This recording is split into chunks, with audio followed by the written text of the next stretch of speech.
तो ये जो कन्फ्यूजन है, ये कन्फ्यूजन आपके जो नाक़िद हैं वो ये कह रहे हैं कि ये कन्फ्यूजन तहरीक इंसाफ ने खुद फैलाया है। आज इमरान खान साहब ने क्लैरिटी के साथ कह दिया कि वो ओन करते हैं जो कुछ हुआ उनकी हिदायत के ऐन मुताबिक हुआ।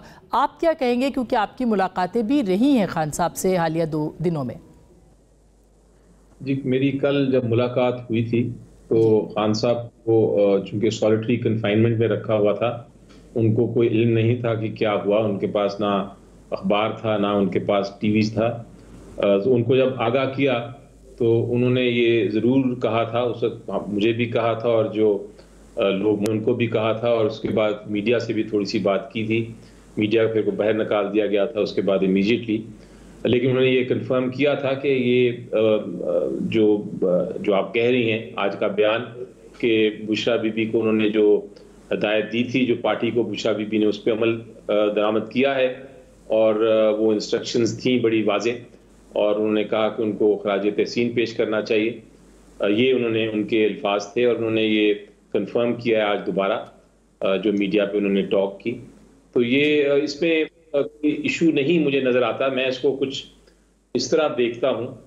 आपने बात की कि शायद ये नाकाम हो गया है जो एहतजाज की कॉल थी। मेरी नज़र में इसको मैं दूसरे एंगल से देखता हूँ, और वो ये है कि पुरअमन एहतजाज करना हम सब का हक है, आपका भी और मेरा भी और पब्लिक का भी और पॉलिटिकल पार्टी का भी। पुरअमन एहतजाज जब आप करने जाते हैं किसी मकसद के लिए, तो तारीख हमें बताती है कि उसको बड़े जुल्म के साथ, बड़े क्रूअल्टी के साथ उसको क्रश किया गया है, उसको ख़त्म किया गया है तारीख में, मुख्तलिफ ममालिक की तारीख में। तो ये भी एक इंस्टेंस था पाकिस्तान की तारीख में जहाँ एक पुरअमन एहतजाज को बेदर्दी से क्रश किया गया, ख़त्म किया गया। लेकिन ये नाकामी असल में उनकी नहीं है जो बाहर आए थे और अपना एहतजाज का हक इस्तेमाल करना चाह रहे थे। नाकामी ये है उनकी जिन्होंने तशद्दुद किया और तशद्दुद करके आईनी हक को, एक बुनियादी हक ख़त्म किया। तो मेरी नज़र में ये अभी एक स्टेप है, और ये हिस्ट्री दिखाती है कि आपको बार बार ये हक को पूरी तरह हासिल करने के लिए आपको बार बार कोशिश करनी पड़ती है।